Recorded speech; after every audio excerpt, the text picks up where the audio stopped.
Good afternoon and welcome to Decision Making, Voices from the Field Leadership Seminar. My name is Maura Fulton. I'm a second-year master's student in the Department of Health Policy and Management and an executive member of the Women in Leadership student group here at HSPH. It is my pleasure to introduce Dr. Paula Johnson, who will be speaking to us about leadership and action in women's health. Dr. Johnson is an internationally recognized women's health specialist and a pioneer in the treatment and prevention of cardiovascular disease. She is the executive director of the Connors Center for Women's Health and Gender Biology and chief of the Division of Women's Health at Brigham and Women's Hospital, where she is responsible for developing an interdisciplinary research, education, and clinical program in women's health. She is the founder of the Center for Cardiovascular Disease in Women, where her work has centered on developing new strategies for the prevention of heart disease in women and to spearhead research that advances understanding of the impact of gender on heart disease. She is recognized as a national expert in the area of quality of cardiology care for women and minorities. Dr. Johnson serves as chair of the board of the Boston Public Health Commission and is a member of the National Institutes of Health Advisory Committee on Research on Women's Health. She is a graduate of Harvard University and Radcliffe College and earned her medical degree at Harvard Medical School as well as an MPH here at HSPH. Dr. Johnson is the recipient of several awards recognizing her contributions in women's and minority health, including the Abigail Adams Award from the Massachusetts Women Political Caucus, which recognizes women leaders who have demonstrated through their work an outstanding commitment to the realization of equal political, economic, and social rights for women. Dr. Johnson serves as a role model for men and women leaders alike, and it is an honor to have her here with us this afternoon. I will now turn the seminar over to our moderator for today, Dr. Jennifer Leaning. Thanks.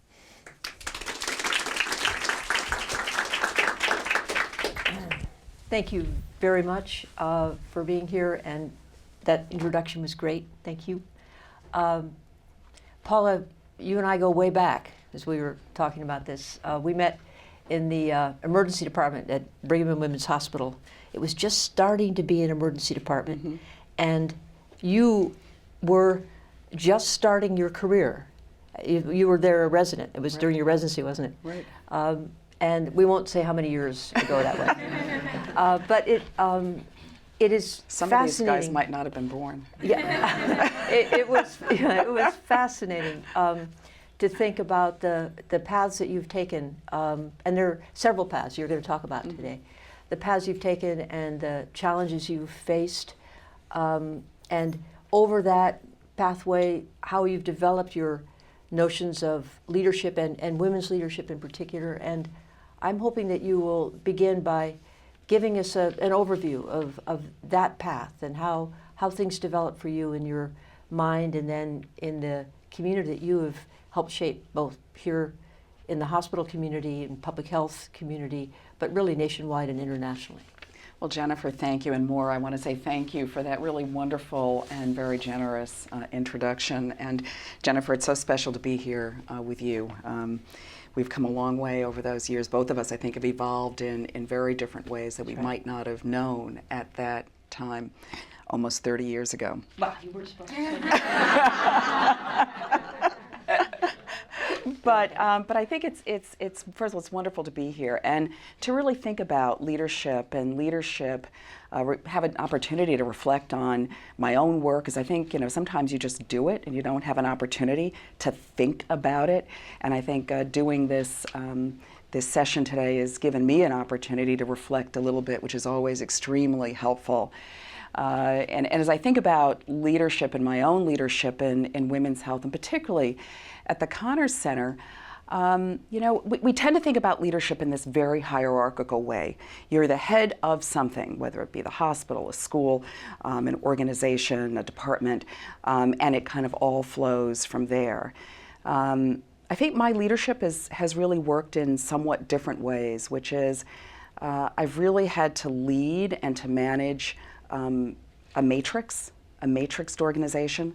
And if you think about women's health and many of the problems you will be facing or are facing that you're going to address, figuring out how various disciplines work together, how do you work across disciplines, is going to be very important. So, and I think that's been a cornerstone of the work that I've had to do. Another important dimension has really been influencing. And really taking that deep understanding, that deep base of knowledge that you develop through your research, your clinical skills, and whatever you do, but taking that and really using it for change. And probably the greatest example in my own work and at the Connor Center is taking that deep expertise in research and clinical care and really bringing it to the policy world. How do we bring that knowledge and help to frame issues through an informed women's health lens? And then the third is really around collaboration and more collective leadership. You're not always out in front as a leader, but you are partnering. You're really thinking about what is it that you bring that changes the frame, brings a unique perspective that's important in advancing the agenda. And I think there probably our work in global health, and we can talk a little bit about these areas later, but I think it's really those three areas of leadership that I think have really defined my own leadership, particularly over the past 10 years. And I would venture to say, you know, as you go out in the world, these are dimensions that will be very important to you. So I just want to get to the Connor Center because we're going to talk a little bit about my own journey. The Connor Center is an interdisciplinary center. It's hospital-wide, and we really focus on building the scientific base. So how do we better understand and really through discover how men and women are different in every aspect of health and disease. We do everything from more basic science to epidemiology to clinical epi and then health services research. How do we take that science and translate it into clinical care, to models of care that are important for women, that are based in science, but also where we focus on the workforce. How do women in the workforce need to work differently as they address particularly women's health? We are really focused on taking that deep knowledge, as I just said, and translating it and bringing it to policymakers. How do we train that next generation of both scientists and clinicians to think much more interdisciplinarily? And then how do we bring that framework of women's health, particularly as an academic medical center, to the global health arena? So that's really what the Connor Center does. We also have a very strong academic rooting with a division where I can recruit faculty and promote them. You know, that's the credibility, that's kind of the foundation of academic medicine, so we have that as well. The center is 10 years old this year, which is also an exciting time. Took me 20 years to get there, though. You figure if we met 30 years ago. And I know I keep saying that. Well, it's fun to have friendships go for 30 years. Yeah. That's something for you to look forward to. But, you know, if you look back 10 years, just turn the clock back, the Brigham decided that it was going to really launch into women's health beyond its traditional strengths in obstetrics and gynecology, and at that time, primary care. They didn't exactly know what that meant. And there was one venture into it that kept women's health siloed, and that didn't work. So they decided they were going to take another leap, and they were going to really focus on this hospital-wide initiative, not exactly knowing what it was. But I just want you to think about that time a little over 10 years ago. It was 10 years, so that was in 2003, 10 years from the 1993 NIH Revitalization Act. And that was the law that actually mandated the inclusion of women and minorities in NIH trials. Before that, you know, women and minorities were not included in trials in any great number. So it had been 10 years since that time. And it had been about a year since the Institute of Medicine had published their study that sex matters. Now, we might all know that. And they coined the term, every cell has a sex. Which was really phenomenal. You know, every cell has a sex, meaning that there are fundamental sex differences in every aspect of health and disease, and we are only at the very beginning of that discovery. So this was the opportunity, and at the same time, the whole discipline of health disparities, understanding health disparities, where the Harvard School of Public Health is really a leader, was also kind of really getting a major foothold. So this was an exciting time to think about women's health, the opportunity in science, the opportunity of translating that science, and also incorporating this whole area of health disparities. And, you know, I thought, what could not be a better opportunity for a person like myself, who was somewhat non-traditional, talk a little bit about that, but, you know, where my passion for women's health had been long-standing. It was back in college, and I won't tell you when that was exactly, but back in college when, during my freshman year, I took a course with Ruth Hubbard. Does anyone know who Ruth Hubbard is in this room? Nancy knows. Ruth Hubbard was the first tenured biology professor at Harvard. And she taught a course on gender and health. And it really focused on how being female and sexism that was experienced in science really influenced the way science was carried out and also the way healthcare was delivered. And this was an eye-opener to me. And we looked at it both domestically but also globally. I mean, can you imagine? This was the late 70s. So I think from then I was absolutely, this was a path that I knew I'd follow at some point. And then about a year and a half later, I went and worked for a small health policy organization called Health PAC. And it was in New York, in Union Square, where I can almost remember this little office there. And we were looking at how do you do research, looking at differences in healthcare delivery based on race and socioeconomic status, and how do you use that knowledge to impact policy. So it was exciting, but what was really interesting, and I think served as an important model to me, was the person I worked with. His name was Hal Strelnick, and we're friends to this day. He was not only working at this health policy organization, but he was a well-respected academic at Montefiore Hospital and was head of the preventive medicine training program. And here was the first time that I experienced somebody who had a foot in these two worlds. He was bringing his credibility as an academic to not only the study of disparities, but how do you translate that information actually into real policy. So I think those experiences really informed my interest and path, and they were really exciting. And when the opportunity to lead the Connor Center came up, it was those interests married with, I think, what were my skills that I had developed at that time that I think really made it a perfect fit. And I'll say just a couple of words about the development of those leadership skills, because as you guys sit in the audience, you're thinking about, okay, where am I today and where will I be in 10 or 20 years? And some of it is planned, and some of it is totally serendipitous. And for me, I'm going to share two experiences, one of which was serendipitous and one which was really a strategic move. When I was about 29, so probably the same age as some of you in the room, I was asked to join the board of Planned Parenthood here in Massachusetts. And I was asked because people knew that I had a deep interest in women's health. They knew my research. I'm a clinical epidemiologist, so I study patterns of care. They knew my research, and they thought that I would bring something important to their board.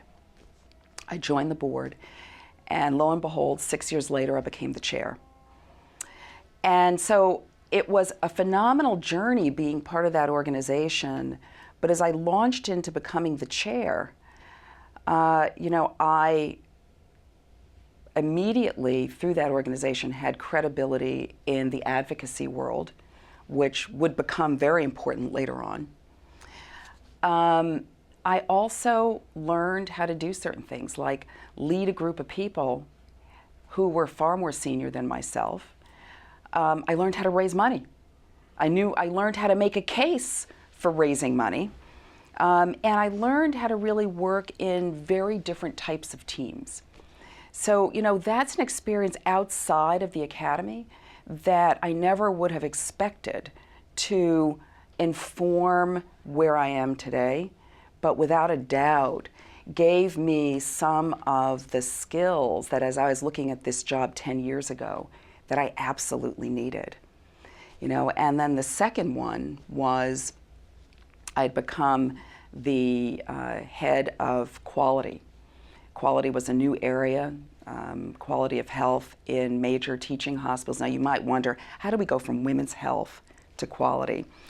And I still continued my work in women's health. I was leading cardiovascular disease in women, but I knew for me to get to the next step in an academic medical center, in thinking about these problems across institutions in a big way, I really needed some experience managing a larger organization, managing a budget, and also working with leadership. And this was a matrixed organization that served a very important role, that allowed me to bring in my interest in women's health, focus on women's health and minority health, to become part of the core kind of strategies of looking at quality in a major institution. And I learned how to work with the leadership. I learned how to manage a budget. So when it came time for the Connors Center, I really, as I look back, there were many experiences over time, in addition to the academic one, that really informed where I was going to, my ability to take that on and to shape something that needed shape. Could you give a few examples of sort of leadership pivots or challenges, either ones that you personally faced, like real examples, you can leave the names out, or in terms of how you've been mentoring and developing young leaders, leadership challenges that they have faced? Okay, so perfectly frank. Yeah. When you're leading in a matrix, leading a matrix within a traditionally hierarchical organization, and that's what I do, that presents any number of challenges.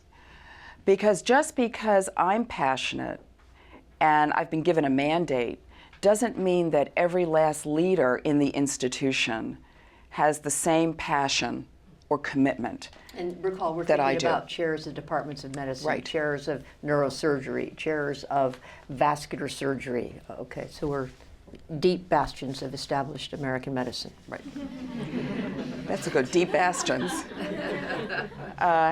And also remember, here I am really working very hard to be inclusive of the traditional definition of women's health, which is obstetrics and gynecology. It's all about reproductive health. But I'm now saying, we are going to really expand the definition. That can be a little sensitive to people who do much more traditional women's health. So, one of the things I learned very early on was that you really had to meet leaders where they were. You had to meet heads of departments where they were, to work with other department chairs, to work with other leaders, both internally and externally. They didn't necessarily have to bring the same passion that you did, but you could meet them for wherever the intersection could be. And it might be about the business case. It might be that, I really think that focusing on women's health is going to be very important to my bottom line because it's going to bring in more women patients. It might not be where I start, but it's a start. It might be that there are certain faculty who have particular interests, and I want those interests fostered. Can you work with me to do that? A very important area, and one that we've been very successful across the institution in terms of building faculty. An interesting point here is that, so here she's talking about leadership and trying to get buy-in. And one of the tactics is to find common ground. It might be slim. But another of the tactics is to ask those other people for help. And that is always, that's often not what you anticipate or would think would be a leadership strategy for buy-in. But actually, I think that's worked with you on several occasions, just as you said. Absolutely. So, as I think about the challenges, those have been places where I've learned a lot. And then figuring out how to bring leaders along to a point of much more advanced thinking around women's health. You know, another leadership challenge is, I've talked a little bit about the policy agenda. That is not a traditional agenda for an academic medical center. I think here at the School of Public Health, you are used to thinking about this, but taking your expertise, your work, and really thinking very actively, so it's a pretty activist role, thinking very actively about how that work may influence the health of women locally as well as nationally, is not the usual business of an academic medical center. And I do think that was a risk. It's been a challenge. It's still a journey, but one that has, I think, been tremendously beneficial in terms of the work we've been able to accomplish, but also in helping faculty and coaching faculty to think about the actual implications and translation of their work. Mm-hmm. You run, there are two things I really hope you can touch on. One is you design, set up, raise the money for, and for years now it's been thriving, the Global Women's Health Fellowship at the Brigham. I know some of the people who've gone through that program. If you could talk about some of them and some of the things that excite you about how they've grown in that fellowship. And then the other is the leadership of the Boston Public Health Commission, which is extraordinary, and that commission has made some major changes in public health under your leadership. So just to thank you, Jennifer, for bringing those two up.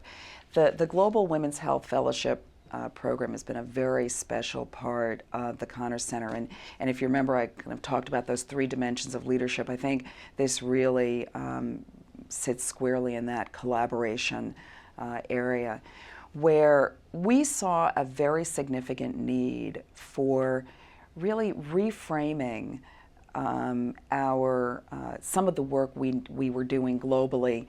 When I say we, I'm saying the royal we. At the Brigham, at Harvard, at the School of Public Health. How do we take that amazing work but reframe some of the problems through a women's health lens?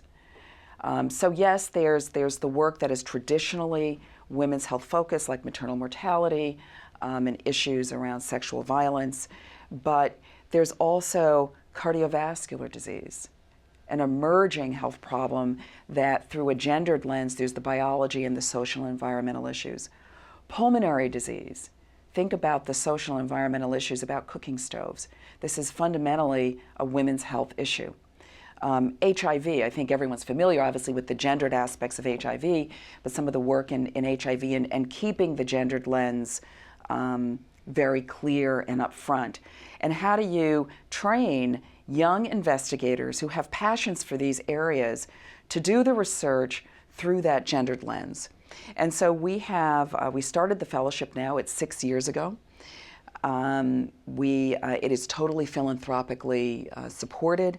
We train about 2 fellows each year. We'd hope to train more because there's an absolute growing demand to do research, to be investigators looking at health issues globally through that lens. So an example is cardiovascular disease. One of our senior fellows this year is finishing up, and her area is cardiovascular disease in women in India. And really understanding what the risks are, what the environmental factors around the advancement and the increased risk of disease, and how we might learn more in order to decrease risk. HIV in Botswana is where we partner actually with the School of Public Health to really look at some of the gendered issues around HIV transmission and treatment, and also the role of women as caregivers, right, which we tend to not include frequently in how we view and think about health issues globally. So that caregiving role, which is a gendered role. So those are just two examples of fellows, but it's really an exciting journey. I was at one of the research seminars that you helped convene with a number of the fellows coming, and the extent to which they had received training in public health, epidemiology, as well as clinical medicine of whatever their field was really quite remarkable. Yeah. And I think it's a cadre of people that are going to make cadre that is going to make a very big difference over the years as they're moving Well, forward. you know, the point being, and I think that's exactly the point, which is that the field of women's health, the field is a young field, right? So unlike many fields that have been around for eons, this is a relatively young field. And we are providing the building blocks of the faculty and others who are now becoming junior faculty, who are now mentoring the next generation. So it's important not only in terms of the work that they're doing, but it's really building that base for the building of the field. So, the Public Health Commission, then we're going to Yes. turn it over for questions, okay? I mean, you know the one thing I know that you've done, which is about smoking, but would you talk about that and say what kind of fight that was? I mean, it really puts us in a leadership position around the nation, doesn't it? Yeah. You know, that the role that I've played first on the board and then as its chair, the Boston Public Health Commission is our public health department in Boston. And I think it speaks to another one of our tenets at the Connors Center, and I think why I was tapped to join that board, which is the very important focus on bridging healthcare delivery and public health. And for many of you sitting in this room, that may be a no-brainer, but I will tell you that I think as you move out into the world beyond this phenomenal place, it's not a no-brainer. You move back to either your world in public health or you move back to your world in healthcare delivery, and usually there is very little intersection. And really thinking about how those worlds should intersect to advance health. Obviously for me it's the health of women, but to advance health writ large is one of the major challenges, I think, in our country today. So it was to me a tremendous opportunity to join the board because it was bringing a very strong voice that was rooted in healthcare delivery, but also had a foot in the public health world. And the work that we've been able to do there under the leadership of Barbara Ferrer, Dr. Barbara Ferrer, who's a phenomenal leader, I think has been extraordinary. The work in smoking and thinking about our environmental advancements. We've done a lot of regulations of banning smoking that have absolutely affected rates of cardiovascular disease, first in our city, and the state has followed along. But we've also focused on issues around public health and healthcare delivery. What should primary care look like in the future? How do we root primary care much more squarely in the public health world where patients are not looked at as being owned by an institution or a practice, but in fact are part of a community, and part of a community that has both ills as well as resources. So really helping to build those bridges, I think, has been a phenomenal experience, and I think has really put our public health department in the forefront in many areas. Well, that's great, Paula. As we know, Boston is a very diverse city, but there are many pockets and barriers to having people come together around common issues. And the Public Health Commission is one that has seen it as a whole, and recognizing the diversity has moved in ways that will diminish the diversity around goods delivered and healthcare, but paying attention to the diversity that has strengths. It's a nuanced way of handling leadership for a very, very large and closely watched community such as the city of Boston. So I would very much like to see if some of you could ask questions, and we'll just go for as long as you have questions. I have a couple of follow-up things that I could ask Paula, but my hunch is that some of you may have some things you'd like to ask her about. Yes, please, right in front, here, you. Yeah.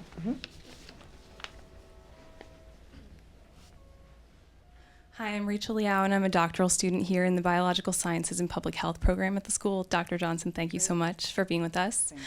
And my question, I think, is one that that probably many of us in the room who are women can relate to, particularly those in academic research and in medicine, both of which you represent. And that's the question that's discussed frequently about work-life balance. And I've sort of was thinking as I was sitting listening to you that you're in a rather privileged position to answer a question about work-life balance, both because you are a successful woman in leadership and in medicine and in academic research, but also because you study these sorts of gendered issues. And this seems like it's quite a gendered issue to pursue a career in medicine or in research, and to also make time for a family or whatever other outside of work pursuits that one might pursue. So I was wondering if you could speak to that question from both those perspectives. No, thank you. I think it's a great question. We didn't talk about my personal life. I am married to a physician who's a clinical rheumatologist, and I do have two children, ages 11, so a sixth grader, and a senior in high school. So I'm going to say that I tend to call it work-life integration, because I don't think there's ever a balance. And to me, it's about integrating the two. And when I say life, it's not only, for life for all of us in this room is different. And it's different at different points in your life. So it might be children at one point, but it might be elders, it might be parents or friends or partners. There are different things or desires to advance ourselves in ways that are not within your traditional realm of work. And how do you begin to integrate those? Into the kind of the studying piece, you're right. We actually do use the Connors Center as a laboratory in a way to study different ways of configuring work so that women in particular might have opportunities that they would not necessarily have had. So I'll give you a concrete example. We run a 13 specialty, started a 13 specialty, very different type of practice. It's what we call a learning laboratory, not because we're experimenting on patients, but because we're experimenting with different models of work, different models of care delivery, and really trying to develop a sense that this is a real area of study and focus that needs to inform how we move forward in those areas. So we've experimented with different models. What is the infrastructure needed? How do we do team-based care, but team-based care that really looks at flexible work schedules, keeping, for example, patients at the center? We've published on this topic, and it has been used as a model for others. So I think there is a real ability to use our academic engines to actually study and think about these topics. From a more personal perspective, for me, it's really been about figuring out where my priorities are and figuring out how you integrate those priorities into day-to-day life. And there is no right answer for anybody. What I would say, though, is having leadership, and I do view myself as being particularly aware of this, having leadership that values that integration, that addresses it, and makes it part of the discussion, makes it part of the mentoring, makes it part of what your advancement must include, to me is critically important. So that's a very important role that I play in my own leadership as heading a center and a division, but it's also one that I think I play with other leaders in influencing other leaders around advancing those areas. So I can't give you a golden nugget other than you have to be true to what your interests are, but also understand the demands of your field. And what you do today may not actually be the same as what you do tomorrow, and to be open to that fluidity. Great, thank you. There were several other hands. Yes, please, in the back. Hello, Dr. Johnson, and thank Hi. you for joining us. My name is Denise Asafo-J. I'm an MPH student here in Health Policy and Management, and I'm also a medical student at the University of Michigan here for the year. So my question was, you talked about kind of strategy in terms of when you were 29, choosing to join the Planned Parenthood board and some other decisions you made that kind of helped you to hone in on different leadership and management skills.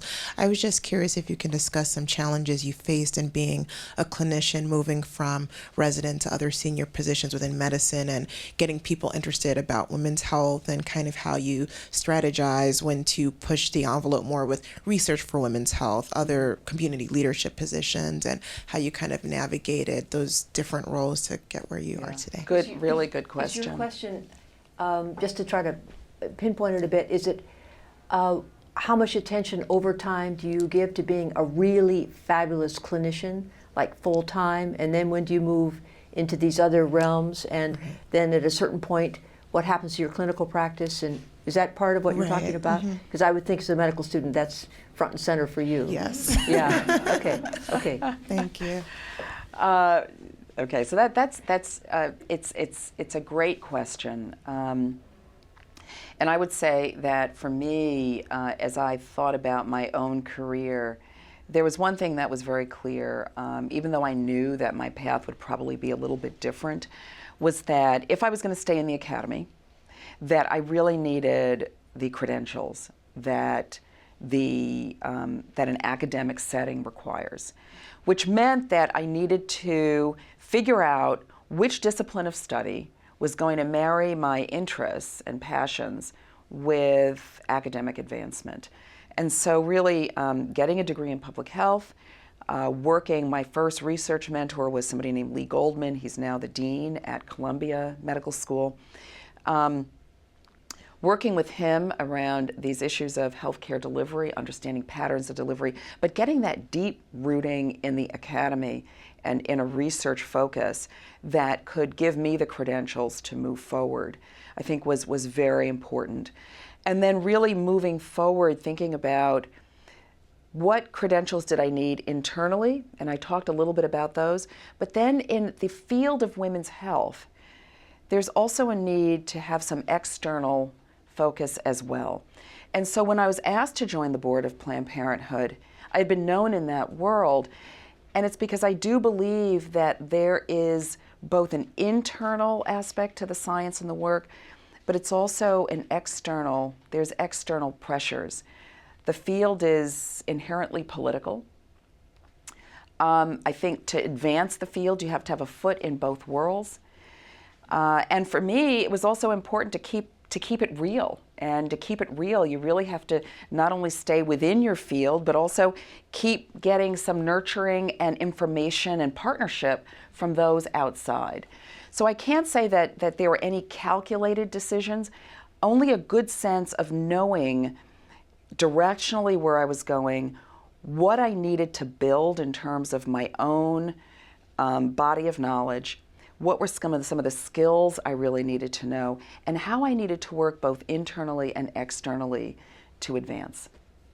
There's always an emphasis on credentials if you're a woman and you want to have a leadership role. That's just a given. I mean, there are many new pathways and new ways of earning a living and having influence in this world now. Social media, web-based things, new businesses, et cetera. So what I just said probably doesn't apply to that. There are different kinds of credentials you have to earn for that. But in medicine and public health, in major organizations, to be a leader, there are these issues of where have you been, where have you trained, what are your degrees, what's your experience, what's your reputation, very fundamentally. And I think Paula Johnson has, both instinctively and then with some strategy, paid attention to those issues. And there, I'll tell you, Jennifer, there have been some tough times and some risk, once again, risk taken, which, when I was launching into my career, so I was finishing my chief residency and I was really launching into my training as a clinical epidemiologist, and I was going to study the impact of sex and race on the delivery of cardiology care. At that time, my very esteemed chief of medicine thought that I was making a mistake and told me so. And he thought not that the field wasn't important, because it was an emerging field, so it wasn't the standard, it was emerging, but he thought that for a woman, and particularly a woman of color, going into this field, that it could be viewed as more self-serving. Now you can imagine me sitting in his office and him sharing that with me. And I felt at that moment that, I could take one of two paths. I could take his advice, figure out where I was going to turn next, or continue to be true to what my passions were and get the greatest academic kind of grounding in that possible. I did the latter. And I think what to me was most, it was really just a very poignant moment when probably about 5 years ago, this very powerful man in medicine, we were talking, and he said, I do remember what I said to you all those years ago. And he said, and I was wrong. And, I just think it was this moment of just mutual admiration, because it was a difficult moment, but, what amazing insight for him to come back, remember, acknowledge it, but also, for me to have gone on that path. So these are the things that you will experience. Another question. Yes, please. And then we'll go back to you. Yeah. In front here. Right. Yeah. Hi there. Hi. It's on. I'm Sarah Jenks, a second-year master's student in global health and population. Great. And something that I'm sure a lot of us at Harvard have grappled with is that with high achievement comes high expectation. Mm-hmm. And I was wondering what you deemed maybe personal failures in your past. How did you overcome them and look forward towards making it up the ladder? If you have any personal suggestions. Oh, failure is very important.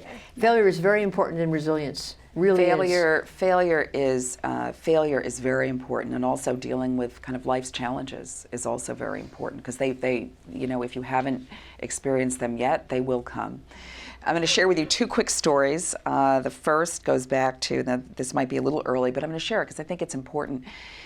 I'm from Brooklyn, New York. Any Brooklyn folks? I'm from Brooklyn, and went to public school in Brooklyn.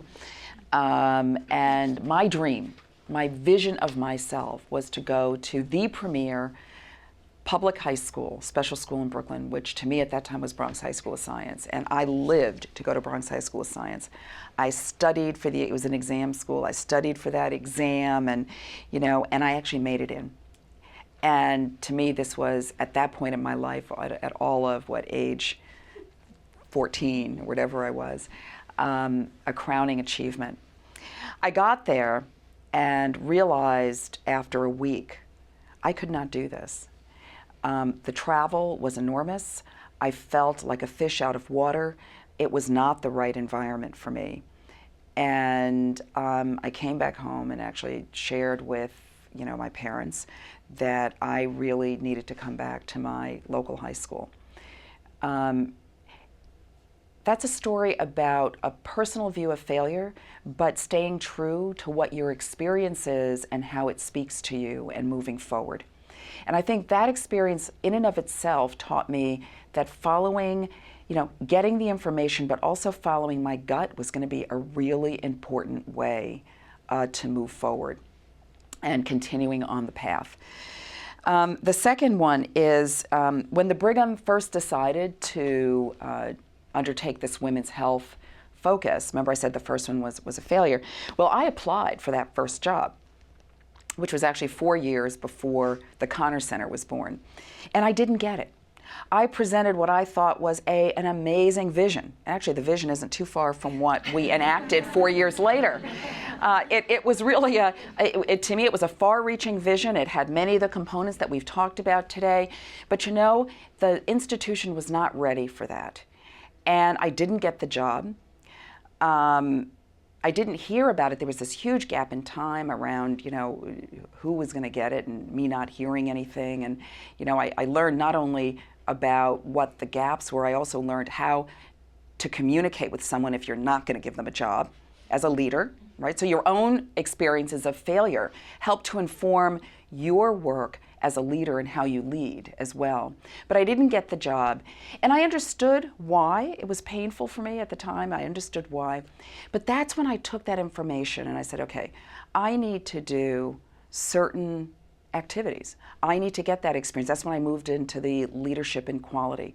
I needed to have a leadership role. I needed to manage a budget. I needed to lead teams in a very different way. I needed to discuss and show how I could translate my research into actual practice. I needed to actually have a demonstration ground. And I then strategically moved to that area, always keeping a focus in women's health and building another area of women's health. But that's how I use those experiences of failure. And I could come up with many more because there have been many more, but I think those two in particular were important. Great, thank you. Yes, Neil. Hi, Dr. Johnson. Thank you so much for sharing with all your insight with us today. Thanks, My name is Neil Murthy. I'm a MPH student in the field of global health, and I'm also a medical student in Texas, taking a year off and doing my MPH work now. I was just going to ask, in the early part of your career, as you were developing your career, was there any instances where you came in contact with hierarchy who were completely dismissive of the work that you were doing and where you weren't able to find that common ground? And my follow-up to that would be, how did you deal with those experiences in order to advance your advocacy and stuff? Yeah. I think Neil, that's a great question. And the answer, I'm just going to be brief, and I think we can have more conversation, but the answer to that is yes, there are people who actually don't believe that there are sex differences in health and disease, who don't believe that the context of women's lives, both biologically and from a social and environmental standpoint, really require a special focus and are actually where it's a field of study, a discipline. So there are those people. But most importantly, they are outnumbered by the people who actually think otherwise. So I think in this world, as you move forward, and especially in fields that are relatively new, you find your allies, you work to potentially influence those who are not interested, but you really have to move the work forward and find the paths that are going to give you and your team and the people that you work with the greatest boost forward. And I think in particular, as I said, in newer fields, this is critically important, because as you look back 10 years or 20 years down the line, just like I was told, this might ruin your career, it's not the path. Moving forward, it might look very differently. There's also an aspect that is not immediately obvious in Paula's answer, which is that she immediately took the positive and find the allies. But there is a question of, when do you confront the people that really disagree with you and you can't find common ground on?